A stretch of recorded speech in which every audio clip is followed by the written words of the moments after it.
محترم ناظرین، السلام علیکم۔ ناظرین، آج کی ویڈیو میں ہم ذکر کرنے والے ہیں اس واقعے کا کہ جب یزید کی قبر کو کھدوایا گیا۔ آخر اس واقعے کی وجہ کیا تھی؟ کس نے اور کیوں یزید کی قبر کو کھولا؟ یہ واقعہ یزید کی وفات کے کتنے سال بعد پیش آیا؟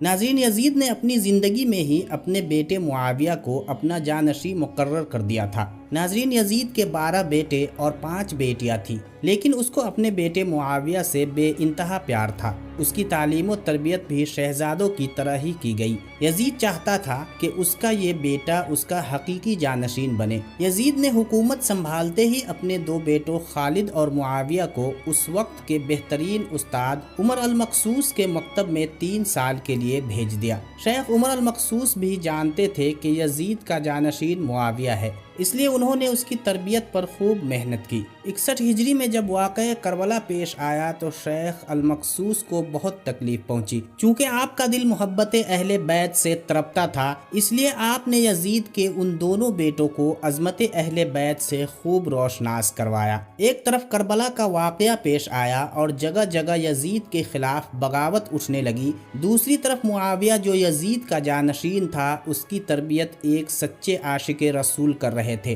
واقعہ کربلا کے تیسرے سال 683 عیسوی میں یزید عبرتناک موت سے دوچار ہوا تو معاویہ ابن یزید 20 سال کی عمر میں ہی تخت نشین ہوا۔ جیسے ہی معاویہ ابن یزید تخت نشین ہوا تو استاد محترم کی محنت رنگ لانے لگی۔ اس نے آتے ہی واقعہ کربلا کی تحقیقات کی اور محض 40ویں دن لوگوں کو اپنی بیعت سے آزاد کر دیا۔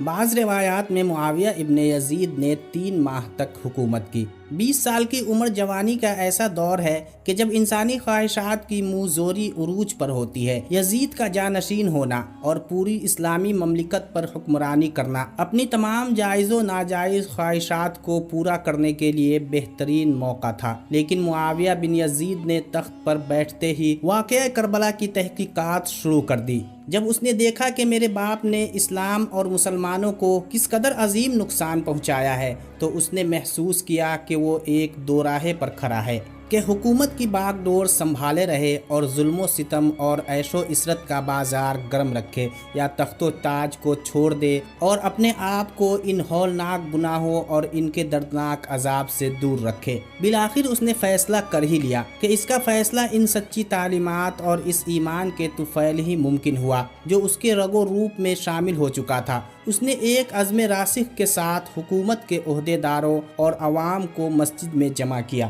اور پھر خود منبر پر جا بیٹھا۔ اس نے اپنی تقریر میں سب سے پہلے خدا کی حمد اور اس کے بعد رسول اللہ صلی اللہ علیہ وآلہ وسلم پر درود بھیجا، اور پھر وہ یوں کہنے لگا، میرے باپ یزید کو جب حکومت ملی تو وہ اپنے اعمال اور بدکرداری کی وجہ سے ہرگز اس کا اہل نہ تھا، لیکن وہ اس پر قابض رہا اور اس کا نفس اسے بدترین کاموں کی ترغیب دیتا رہا اور وہ اپنے برے کاموں پر بھی فخر کرتا تھا۔ اس نے خدا کی بتائی ہوئی حدود سے تجاوز کیا اور رسول اللہ صلی اللہ علیہ وآلہ وسلم کی اولاد پر اس نے بدترین مظالم ڈھائے، لیکن اس کی حکومت کی مدت بہت ہی تھوڑی تھی اور بہت جلد اس کی شرمناک زندگی کا خاتمہ ہو گیا، اور آج وہ اپنے اعمال کے حساب کتاب میں الجھا ہوا ہوگا۔ جب معاویہ بن یزید کی بات یہاں تک پہنچی تو اس کا گلا رک گیا۔ کافی دیر تک وہ بلند آواز میں روتا رہا اور اس کے بعد دوبارہ لوگوں سے ہم کلام ہوا اور اس نے کہا، اے لوگو،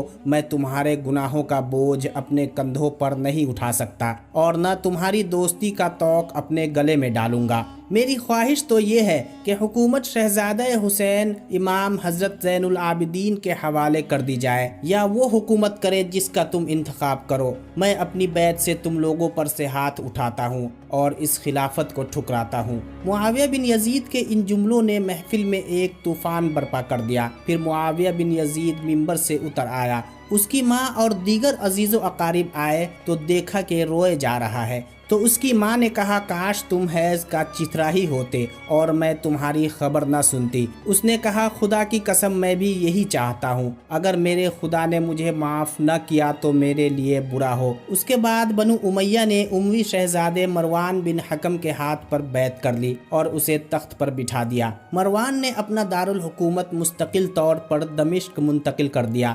بنو امیہ نے شیخ عمر المقصوص کو زندہ درگور کر دیا کہ تم نے ایسی تربیت کیوں کی کہ معاویہ بن یزید نے بھرے دربار میں بنو امیہ کو رسوا کر دیا۔ اس کے چند دنوں بعد ہی معاویہ بن یزید کو زہر دے دیا گیا۔ 684 عیسوی سے 685 تک مروان بن حکم نے حکومت کی۔ پھر اس کی وفات کے بعد مروان کے بیٹے عبد الملک نے 685 سے 705 تک ایک طویل عرصے تک حکومت کی۔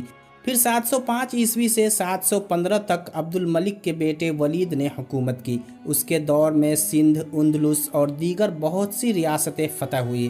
اسی کے دور میں شہزادہ حضرت امام زین العابدین کو زہر دیا گیا۔ 715 سے 717 تک ولید بن عبد الملک کے بھائی سلیمان بن عبد الملک نے حکومت کی اور 717 میں عمر بن عبد العزیز معجزانہ طور پر تخت نشین ہوئے، لیکن ان کو بھی زہر دے دیا گیا۔ 720 سے 724 تک ولید بن عبد الملک اور سلیمان بن عبد الملک کے بھائی یزید بن عبد الملک نے حکومت کی باغ ڈور سنبھالے رکھی۔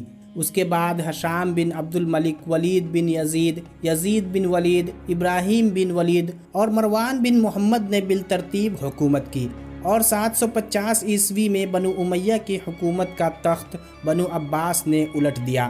بنو امیہ کا آخری حکمران مروان ثانی ایک انتہائی سست اور ڈرپوک حکمران تھا جس نے ابو مسلم خراسانی کے ہاتھوں شکست کھائی، اور یوں بنو عباس کی حکمرانی شروع ہوئی۔ تاریخی کتابوں میں درج ہے کہ ابو مسلم خراسانی نے بنو عباس کے ابو جعفر المنصور اور ان کے بھائی ابو العباس الصفاح کو حکمرانی سونپ دی۔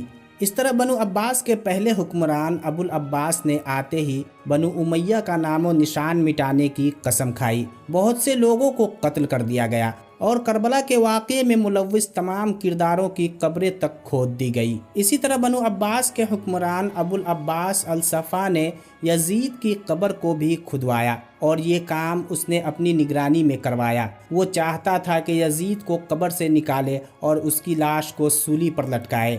چنانچہ یزید کی وفات کے 65 سال بعد اس کی قبر کو اس وقت کے حکمران ابو جعفر اور ابو العباس کی نگرانی میں کھدوایا گیا۔